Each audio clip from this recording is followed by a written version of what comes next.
Querido Dios y Padre bueno, una vez más te queremos dar gracias por esta hermosa noche que estamos viviendo. Gracias porque vos estás con nosotros, porque tenés el control de nuestras vidas y de cada una de las cosas que nos están pasando, Señor.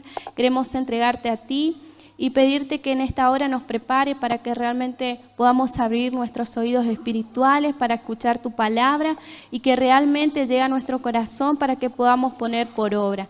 Te damos las gracias por el pastor Arturo, lo bendecimos, Señor, y que tu Espíritu Santo lo esté guiando al dar cada una de tu palabra. En el nombre de Jesús, amén. En estos días estaba leyendo un pasaje que lo voy a mencionar ahora y después antes de leer otro. El apóstol Pablo escribió a los corintios lo siguiente, diciéndoles, ¿pueden entender bien? ¿Usted entiende bien? Sí, ok. Les escribió lo siguiente: como a sensatos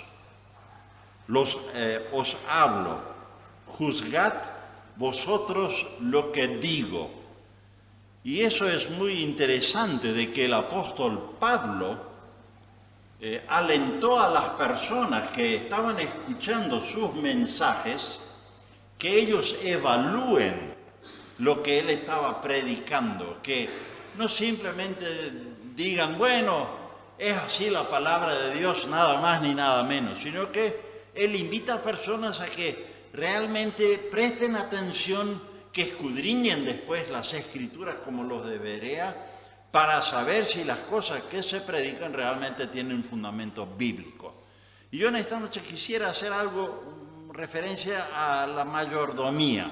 Y vamos a leer un pasaje del Evangelio según Mateo, que son palabras que pronunció nuestro Señor Jesús.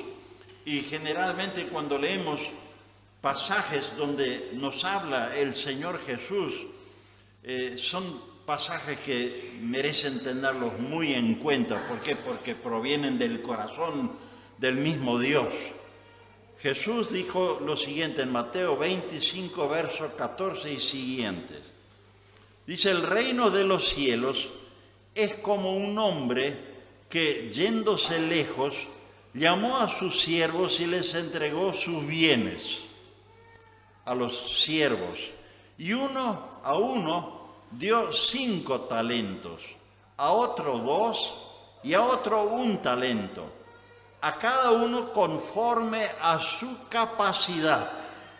Y luego se fue lejos. El que recibió 5 talentos fue y negoció con ellos y ganó otros 5 talentos. Asimismo, el que recibió 2 ganó también otros 2, pero el que recibió 1 hizo un hoyo en la tierra y escondió el dinero de su señor. Después de mucho tiempo regresó el señor de aquellos siervos y arregló cuentas con ellos.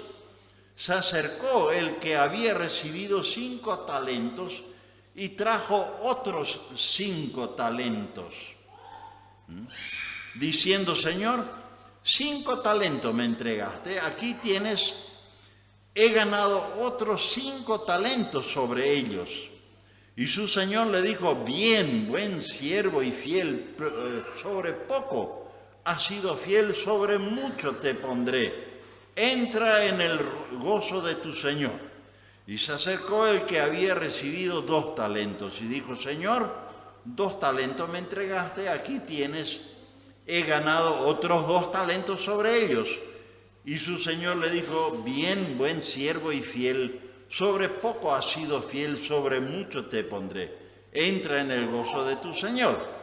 Pero acercándose también el que había recibido 1 talento, dijo, Señor, te conocía que eres hombre duro, que ciegas donde no sembraste y recoges donde no esparciste, por lo cual tuve miedo y fui y escondí tu talento en la tierra. Aquí tienes lo que es tuyo. Y respondiendo su señor le dijo, siervo malo y negligente, ¿sabías que yo ciego donde no sembré y que recojo donde no esparcí? Por tanto, debías haber dado mi dinero a los banqueros, y al venir yo hubiera recibido lo que es mío con los intereses. Quitadle pues el talento y dadlo al que tiene 10 talentos, porque al que tiene le será dado y tendrá más. Y al que no tiene, aún lo que tiene le será quitado. Y al siervo inútil, echadlo en las tinieblas de afuera. Allí será el lloro y el crujir de dientes. Es una parábola que encierra muchas enseñanzas muy profundas. Y es una parábola que todos podemos entenderla fácilmente, que un dueño le entrega talentos a sus siervos, a uno le da 5, al otro 2, al otro 1, y dice que se fue lejos. Y si nosotros analizamos esta parábola, de alguna manera, sin excepción, todos los que estamos aquí, estamos incluidos en esta parábola. ¿Por qué? Porque Dios nos entregó algo a cada uno de nosotros, sea mucho o poco, según dice la palabra, nuestras capacidades, que conoce Él, nuestro Dios, por sobre todas las cosas. Los cristianos somos siervos o esclavos de Cristo, como dice Pablo, porque habéis sido comprados por precio. Y el precio que se pagó por nuestra redención, por nuestro rescate, es la misma sangre de nuestro Señor Jesucristo que fue derramada en la cruz. Pablo habló de sí mismo como siervo o como esclavo de Cristo.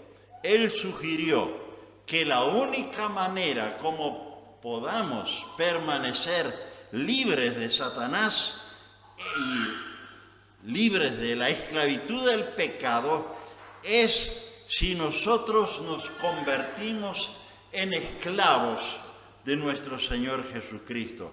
Y esto lo explica tan claramente en Romanos capítulo 6, versos 15 al 23, no lo vamos a leer. Es algo glorioso, podemos decir, ser esclavos de Él, de Cristo, y ser colaboradores de Él en su reino. Y cuando hablamos de colaboradores de Cristo, nosotros nos asociamos de alguna manera en el trabajo de nuestro Dios en el reino suyo. Pablo hace referencia a que Dios le encomendó la administración de los misterios de Dios.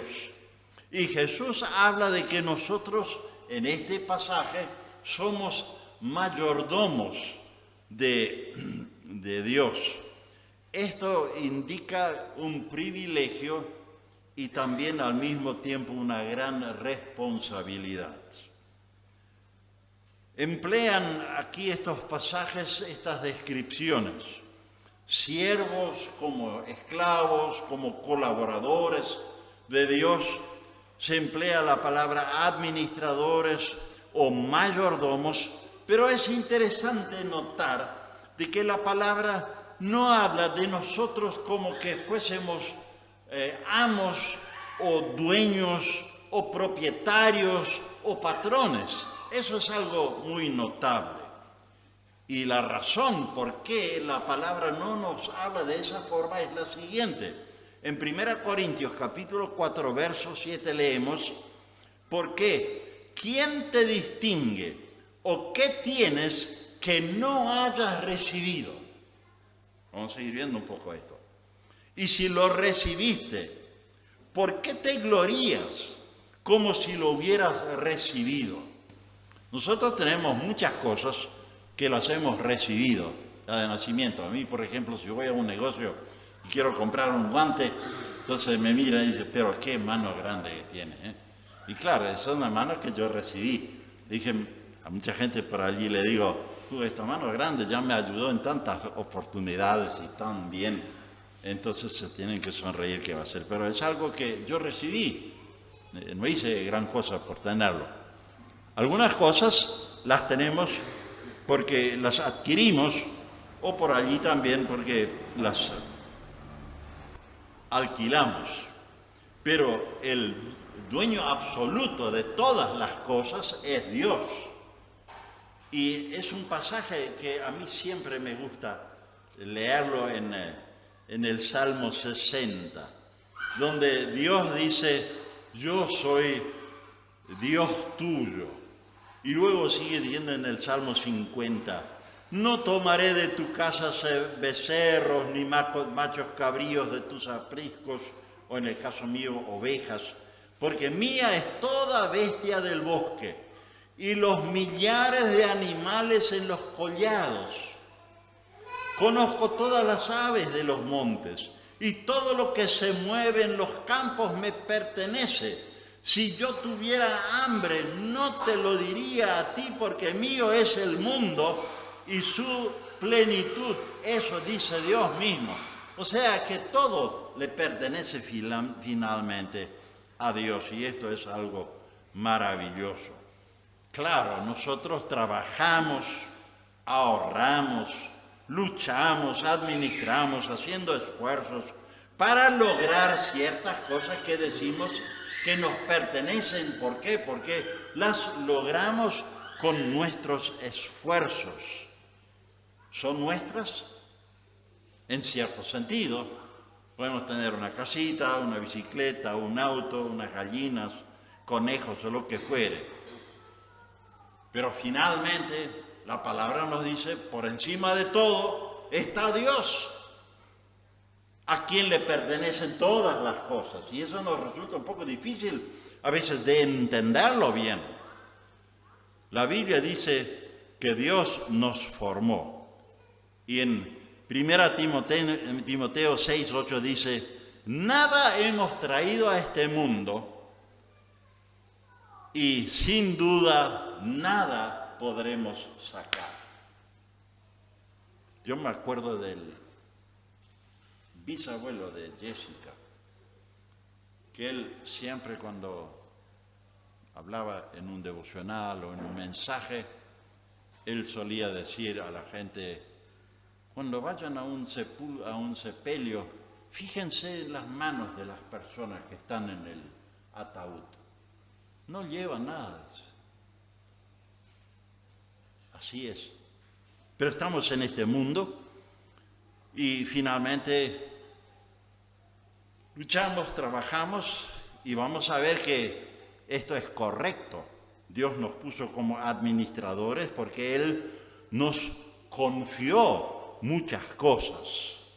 No podríamos ganar y obtener nada si Dios retiraría su mano protectora sobre nuestras vidas y nuestros cuerpos y no nos daría las fuerzas, la inteligencia, la salud como para poder lograr ciertas cosas. A veces no estamos conscientes de todo eso y a veces ni agradecemos a Dios de ese privilegio cuando tenemos salud y podemos luchar y trabajar y ganar y como fuere. Somos mayordomos puestos por Dios y tenemos ciertos tesoros que Dios nos confió, hablando de dineros, posesiones. Dios nos confió talentos y Dios nos confió el tiempo que todos tenemos y aún mucho más. Dios nos dio un cuerpo, nos dio una personalidad, nos dio la posibilidad de influenciar a otras personas, nos dio el Evangelio, la palabra de Dios y muchas otras cosas que están a nuestra disposición y Dios espera que nosotros seamos mayordomos que sean fieles ante Dios. Y vamos a hablar un poco sobre las cosas materiales, los tesoros que Dios nos confió, dinero y demás cosas. ¿Cuál es la actitud cristiana en relación con el dinero? Jesús dijo, leemos esto en Hechos 20:35, más bienaventurado es dar que recibir. Y a veces cuando hablo con personas noto el gozo que expresan cuando pueden decir, yo pude colaborar con tal cosa, pude dar, y expresan esa felicidad que a veces ni siquiera lo dicen con palabras, pero lo noto en el rostro, de que realmente se sienten felices por ese privilegio de poder haber dado, haber colaborado. Jesús dijo, dad al César lo que es del César, a Dios lo que es de Dios. Nosotros sabemos cuánto de impuestos tenemos que pagar cuando tenemos algo, y también la palabra nos dice cuánto debemos dar a Dios. Es interesante que desde siglos antes del pueblo de Israel, de la ley, mucha gente dice, el diezmo es de la ley. Nada que ver. Abraham, 400 años antes de Moisés, de que se haya dado la ley, él ya dio los diezmos a Melquisedec, ese sacerdote. Nos preguntamos de dónde tenía él esa idea. Jacob prometió a Dios los diezmos. Y es interesante leer de que también Abel y Caín trajeron ofrendas a Dios. Y nos preguntamos de dónde tenían esa idea de traer ofrendas a Dios. ¿De dónde sacaron eso? ¿Ven? Dios puso algo en el corazón. Es importante reconocer que lo que nosotros podemos lograr finalmente le pertenece a Dios. Y como mayordomos tenemos ciertas responsabilidades. Y yo quisiera mencionar 3 cosas importantes en esta noche. Espero que ustedes puedan prestar atención y recordar algunas cosas. ¿Sobre qué habló el sábado pasado el hermano José?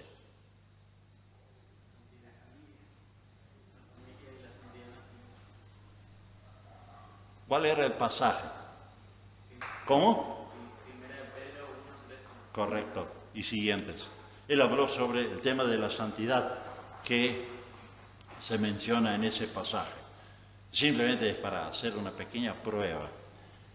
Lo más importante finalmente es no de que nosotros recordemos mentalmente todas las cosas, sino que la palabra que se predique o que se predica haya obrado en nuestros corazones trayendo cambios o produciendo cambios.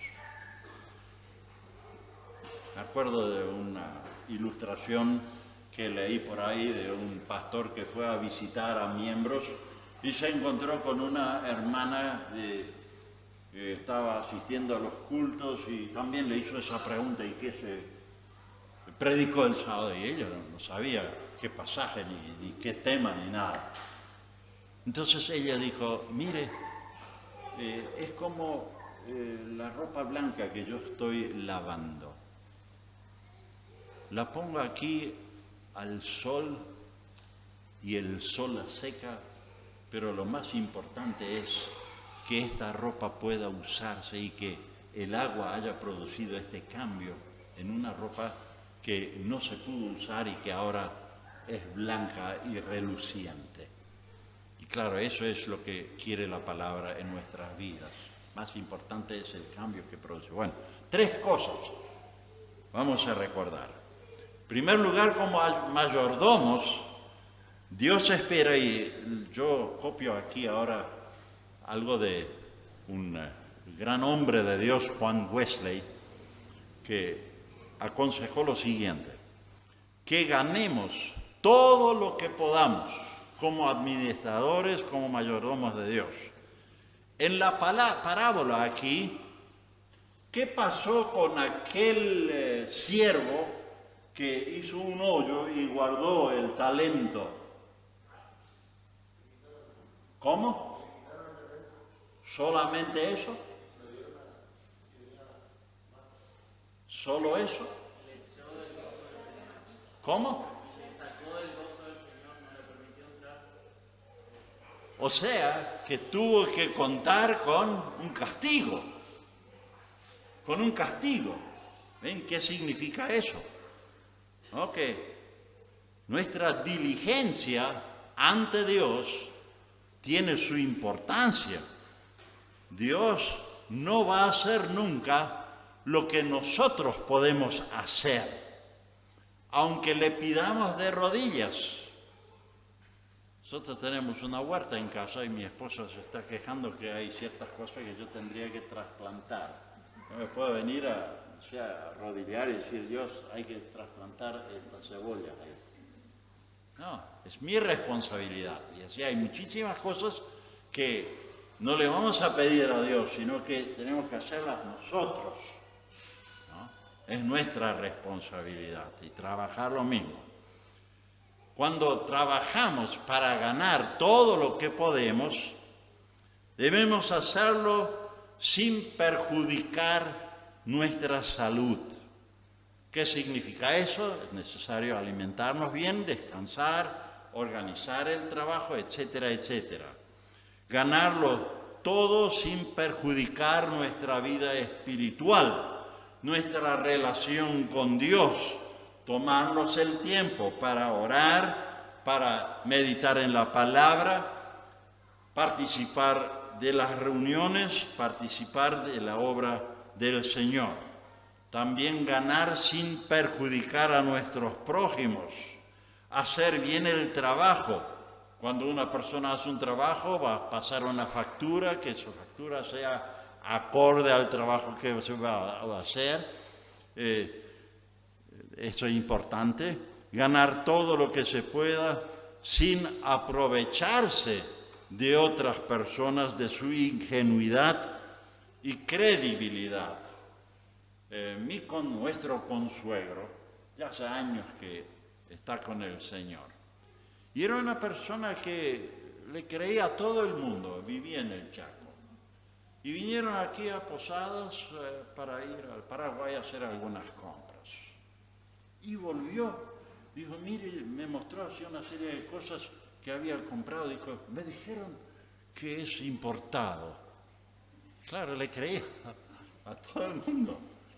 Pero nada que ver, uno miraba esos artículos y decía, no sé dónde los fabricaron, pero ahí nomás, ¿eh?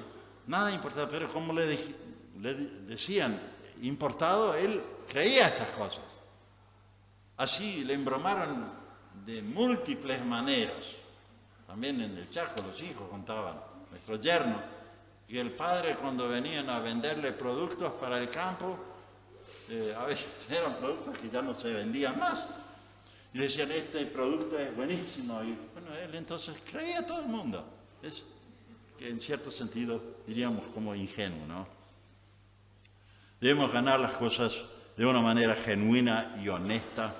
Todo trabajo merece su pago y lo que podemos hacerlo hoy no lo hagamos a medias y no lo dejemos. Yo leí una frase que me pareció muy interesante. Nunca dejes para mañana lo que puedas hacer hoy. ¿Cómo sigue? ¿Cómo sigue? Les leo de la otra parte. Porque si disfrutas hacerlo hoy, podrás hacerlo mañana otra vez. Y me parece que es muy sabio. Así que no dejes de hacer lo que puedas hacer hoy para mañana, porque por ahí realmente te gusta hacerlo, así que mañana puedes hacerlo otra vez. Muy bien. Ganar todo lo que se pueda empleando las energías y físicas y mentales, buscar alternativas, pero hacerlo de una manera honesta, como ante Dios que ve todas las cosas en sus detalles. Ganar todo lo que podamos. Es una de las tres cosas. En segundo lugar, ahorrar todo lo que podamos. No tirar las cosas es algo muy importante y no tiramos cosas de valor como el dinero. Pero sí, ¿qué puede pasar con el dinero? No, podemos gastarlo irreflexivamente. ¿Puede pasar? Gastar el dinero así nomás. Y se va, y ¿dónde quedó el dinero? Se esfumó. Ahorrar lo que se pueda. La Biblia habla de la avaricia. Y dice en 1 Corintios 6, verso 10, de que los avaros no entran en el reino de Dios. La pregunta es, ¿quién es un avaro? ¿Qué significa ahora ser avaro y qué significa ahorrar? Soy avaro. Yo, por ejemplo, tengo un pedazo de carne que me serví y me sobra. Y digo, bueno, lo voy a tirar, porque no soy avaro. ¿Significa eso ser avaro? Si yo lo tiro, yo creo que allí es necesario que nosotros empleemos la inteligencia y digamos, no, esto me costó dinero, tengo que administrarlo bien, no lo voy a tirar. Si me sirvo, no me voy a servir en exceso, como para consumir lo que me serví. Mi esposa siempre en casa también fue así, que lo que nos servíamos teníamos que consumir. Y mi esposa cuenta que el padre hacía lo siguiente: había una repisa ahí en su casa que cuando almorzaban y ellos no terminaban de comer lo que se habían servido, dijo, bueno, acá arriba bien, va la comida, esta noche es la cena. Y nosotros fuimos educados de esa manera. Mi papá era un hombre de Dios, tengo tantos recuerdos tan lindos, y me acuerdo que él visitó a una familia y le invitaron a almorzar. Y el dueño de casa se sirvió y, bueno, terminó de comer y dejó así algo en el plato, una familia numerosa. Mi papá de visita miró el plato y le dijo, ¿vas a dejar eso? Eso tenés que comer, porque te lo serviste. Como visitante, le dijo que tenía que cuidar estas cosas. O sea, fue la educación. Muy bien. Una persona avara es una persona que solamente piensa en sí misma, en su bienestar, en su futuro, en su comodidad. Tiene un corazón cerrado para con el reino de Dios y para con los prójimos. Muy cerrado. Y tenemos ejemplos en la palabra, por ejemplo, Nabal en 1 Samuel 25, que se negó a ayudar a los jóvenes que mandó David cuando estaba necesitado de ayuda. Ahorrar es cuando me abstengo a gastar dinero en aquellas cosas que solamente son para satisfacer los deseos de mi carne, los deseos de los ojos y, como dice la palabra en 1 de Juan 2:16, la vanagloria de la vida. ¿Qué es vanagloria? Es una palabra que puede interpretarse de diversas maneras según la cultura y el entorno. Yo, por ejemplo, voy al África y hablo de vanagloria. Para ellos probablemente, si le hablo de tener 3, 4 camisas y 3, 4 pantalones, va a decir, bueno, este es un vanaglorioso, que tiene tanta ropa, que yo tengo una muda y esto es suficiente. ¿Ven? Depende de la cultura y de las situaciones. Pero vanagloria es cuando gasto solo para que con lo que yo obtengo y poseo sea admirado por los demás, sea elogiado, sea aplaudido, ¿no? Y a veces cristianos pueden caer fácilmente en esto. Cuando por aquellas cosas que yo estoy logrando, mi orgullo es acariciado. ¡Qué fantástica esa persona! Mira lo que logró y lo que tiene, etcétera, etcétera. Cuando mi orgullo de alguna manera es acariciado y alimentado. Todo tiene su tiempo en la vida. Hay gastos y gustos que podemos darnos y satisfacerlos cuando es el tiempo y las posibilidades. Yo no quiero ser malinterpretado. No es nuestra misión de ser ahora controladores de los demás. Si Dios nos da inteligencia, también nos da esa inteligencia para emplearla de tal manera que seamos, como dice Proverbios 6, que actuemos como la hormiga. ¿Qué hace la hormiga en el caso de Proverbios 6? Dice en el verso 8 que ella prepara en el verano su comida y recoge en el tiempo de la siega su mantenimiento. ¿Qué significa eso? Que cuando es el tiempo de nuestra vida y podemos lograr ciertas cosas, que lo hagamos. ¿Por qué? Porque llegan momentos cuando esto no se da más. Una persona llega a cierta edad, ya no puede lograr ciertas cosas. Yo les estoy hablando de experiencia,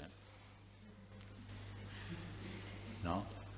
Yo me acuerdo yo lo conté en varias oportunidades, de un hermano en Alem, un hermano realmente fantástico. Y una vez en un congreso llego a un grupo de personas grandes, probablemente como yo ahora, o más canosos, y todos alrededor de él, y él era una persona más bien no de tanta estatura. Y cuando llego, él en alemán dijo, yo lo voy a decir en castellano, él dijo, ¿saben? Eran todos ancianos. ¿Saben? Dice, que a los ancianos le crece la avaricia y las uñas. Y él le dijo eso a los otros mayores, adultos mayores, como se dijo hoy. Esos adultos mayores son de a partir de 60 años.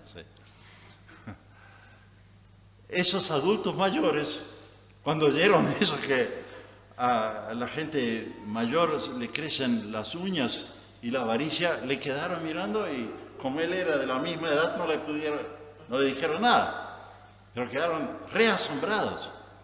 Y a mí se me agravó tanto porque yo llegué justo cuando él estaba diciendo esa frase.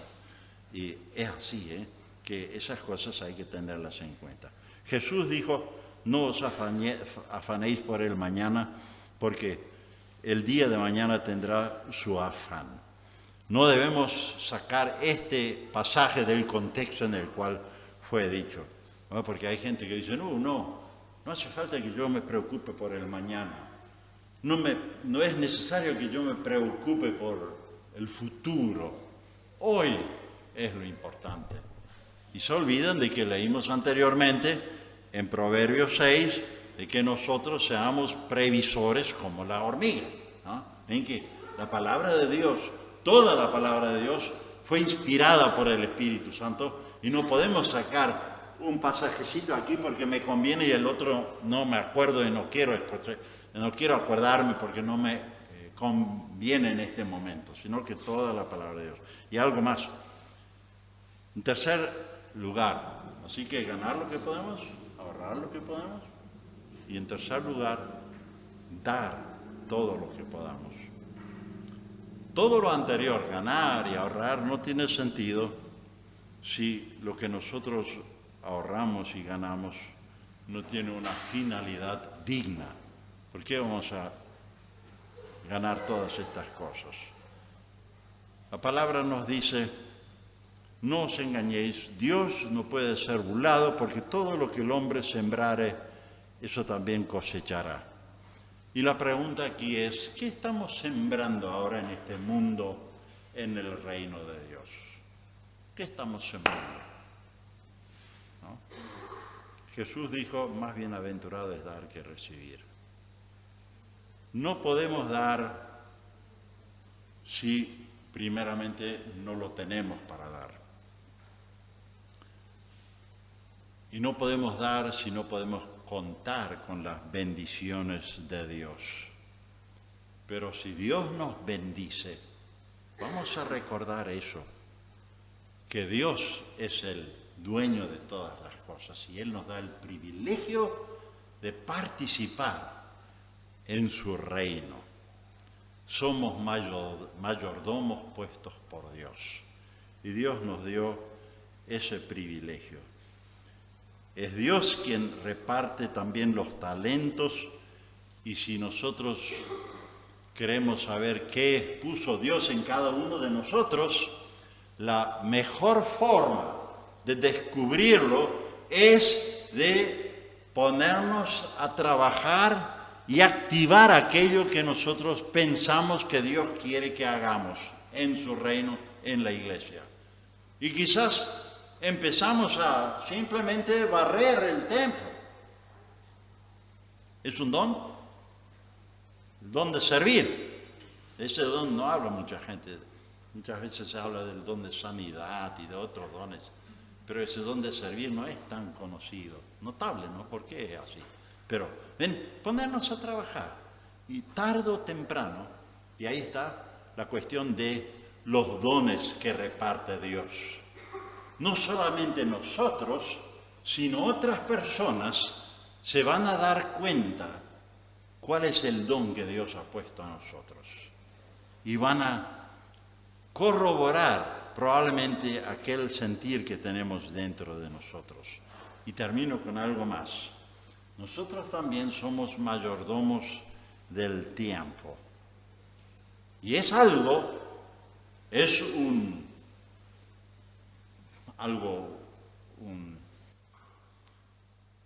una riqueza, podríamos decir, que Dios nos dio a todos por igual. Nadie tiene más ni menos tiempo aquí. Todos por igual tenemos 24 horas por día, ¿no? Todos tenemos 168 horas por semana, ¿no? ¿Estamos de acuerdo? Si alguien dice que no pudo venir a una reunión por falta de tiempo, ¿qué le decimos? Que es buen mayordomo de Dios. O Dios tiene que avergonzarse y decir, Él dice que Él es mi mayordomo y ni siquiera tiene ese tiempo para participar de las reuniones. Yo no quiero ir más a los detalles porque por ahí me excedo un poco. Pero saben que la semana tiene 168 horas. Y a veces hay cristianos que tienen dificultad de encontrar en esas 168 horas esas pocas horas como para participar de la única reunión del culto, diríamos. No hablo ahora del estudio bíblico, pero del culto en sí, de participar. Y a veces nos preguntamos, ¿será que estamos actuando bien como mayordomos o estamos olvidando ciertas cosas importantes? Es importante aprovechar bien el tiempo. Somos mayordomos de la palabra de Dios y Dios quiera que cada uno de nosotros sea realmente un buen mayordomo de usar bien este tesoro que Dios nos confió.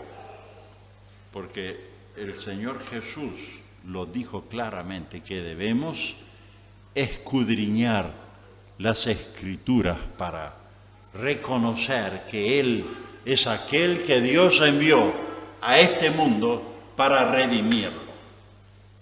Y ahí está. Que Dios nos ayude a ser mayordomos fieles ante Dios. Yo quiero serlo y todos probablemente ya nos habremos dado cuenta que en algunas cosas le fallamos a nuestro Dios, ¿no? ¿Qué vamos a hacer? Vamos a decir, bueno, no es nada, no.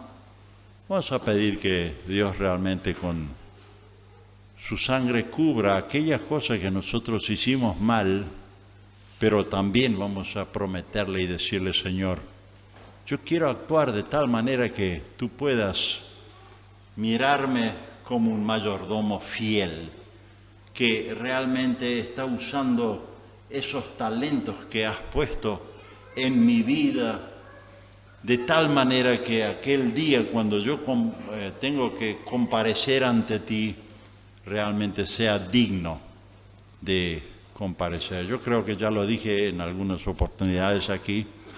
Vino uno de los familiares nuestros y lo traje aquí y le mostré lo que estábamos haciendo y demás. Cuando volvimos, me dijo, sí, dice, una vez ante Dios vas a tener más de Dios, un regalo mayor, una recompensa mayor que yo, comparando, dice, lo que estás haciendo vos y lo que estoy haciendo yo. Entonces yo le dije, mira, a mí no me interesa esa recompensa en la que vos quizás estás pensando. Lo que yo quiero que cuando llegue el momento, cuando tenga que estar ante el Señor, realmente sea digno de comparecer ante su santidad y ante su justicia, porque nosotros no hemos hecho nada más allá de lo que hemos tenido que hacer o era nuestra obligación. Pero Dios en su amor nos sustenta, nos da tantas bendiciones, y por qué no prometerle al Señor y decirle, Señor, yo quiero ser un buen mayordomo tuyo. Las cosas que has puesto en mi vida, a mi disposición, quiero ponerlas también a disposición de tu reino para que almas que no te conocen puedan llegar a conocerte y vivir y experimentar esa felicidad y esa seguridad que solamente tú puedes dar a través de tu buen espíritu. Vamos a orar. Nuestro Dios, hemos meditado en tu palabra. Es tan rica en enseñanzas y, Señor, lo hemos hecho con debilidad y hay muchas cosas que tú, Señor, necesitas añadir con tu buen espíritu. Hazlo, Señor. Háblanos también en el silencio cuando meditamos en tu palabra. Y muéstranos, Señor, cada vez mejor tu voluntad para nuestras vidas. Queremos servirte, queremos ser buenos administradores, queremos ser buenos colaboradores, ser buenos mayordomos de las cosas tuyas que has puesto a nuestra disposición. Y, Señor, te pedimos que tú nos des sabiduría de lo alto para que realmente las cosas las hagamos cada día mejor. Te pido, Señor, que bendigas cada una de las personas que están presentes aquí en este culto, en esta reunión. Sigue hablándonos con tu buen espíritu a través de tu palabra. Haznos que podamos entenderla cada vez mejor. Y guía a tu pueblo para que aquí también podamos ser una luz en el barrio, en la ciudad, y que muchas almas, Señor, puedan llegar a conocerte. Bendice, Señor, también el trabajo que está haciendo Alex con los jóvenes, para que personas jóvenes puedan ser tocadas con tu espíritu, con tu palabra, y que realmente lleguen a conocerte. También los niños y todas las actividades las encomendamos a ti. Te pedimos también por el pastor, que tú, Señor, estés con él, con su familia. Tú sabes también de los proyectos y planes que tenemos por delante aquí, que tú, Señor, necesitas ayudarnos para que podamos progresar en eso. Y deseamos, Señor, que tu nombre sea exaltado y que tú seas el centro de todo lo que estamos haciendo en este lugar. Ayúdanos en eso, lo pedimos en tu bendito nombre, Jesús. Amén. El Señor les bendiga y nos ayude a que realmente la palabra siga con nosotros. Vamos a finalizar con una canción.